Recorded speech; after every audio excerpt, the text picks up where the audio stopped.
Daybreakers, which is rated R. Which we saw last week? Last week. That started us, and this whole blog, this whole thing, we owe it to Daybreakers. So everyone that was on the Daybreakers cast crew, we love you. Stuff, thanks. I feel like we're thinking over an Academy Award or something. Thank you, Thank you. You really love me. So, let us begin with, I thought it had a very good plot to it. I thought it did too, until the end. Yes. The end, it just ended. The end, I'm sorry, you don't end a movie just going, we found a cure.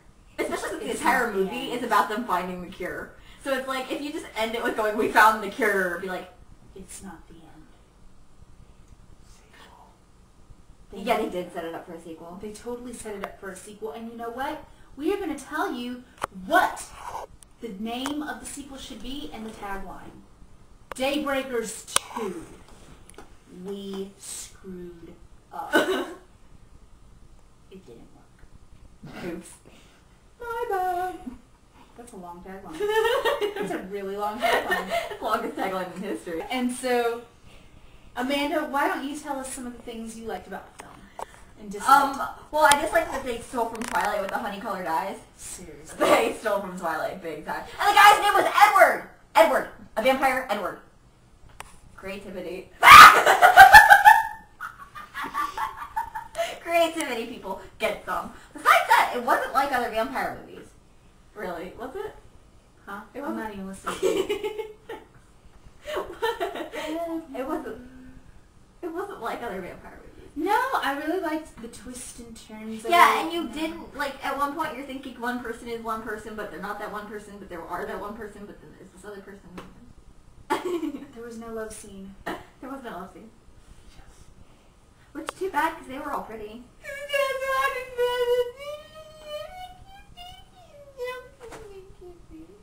Yeah, Bella wasn't in there. They did look like an older version of Bella and Edward, didn't they? Oh my gosh. They did.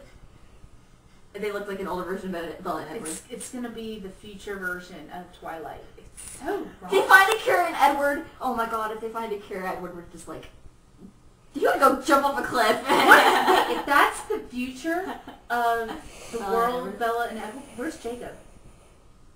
Jacob wasn't in that movie. The brother was so Jasper! Because with all the emo? Oh my gosh. With the emo. He was shaved Jasper. head. Yeah. Well, Jasper doesn't have a shaved head. Jasper's got the floppy hair, but... I know, but it was Jasper with a shaved head. Yeah. Okay. Oh, okay. I get what you mean. Yeah.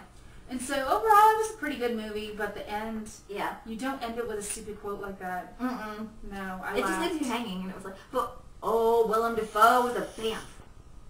Who's that? The guy. The cured guy.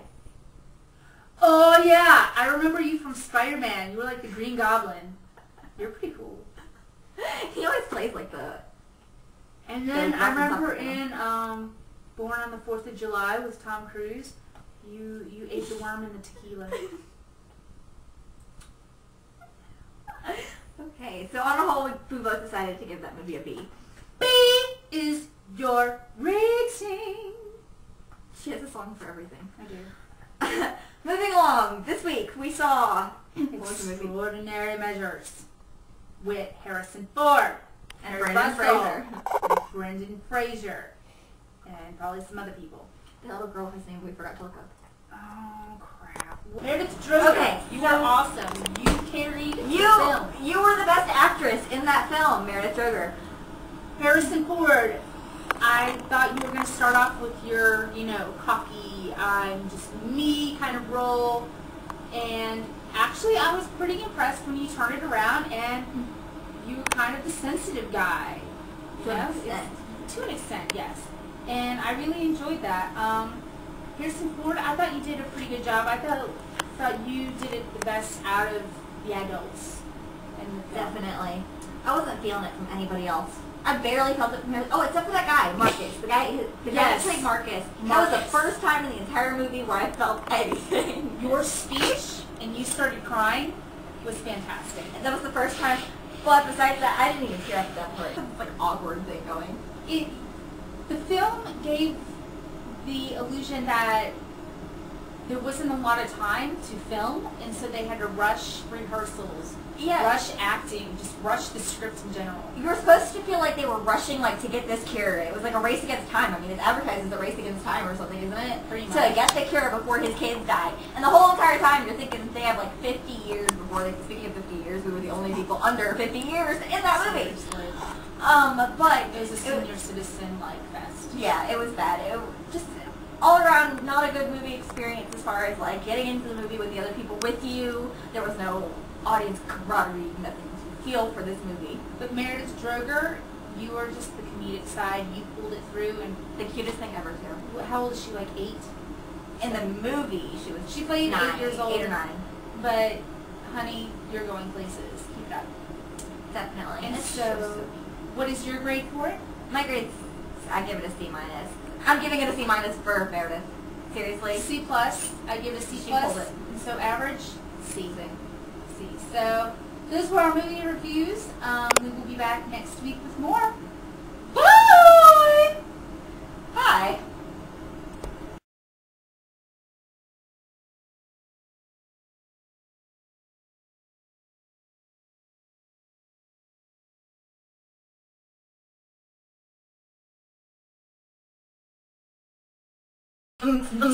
Dramatic.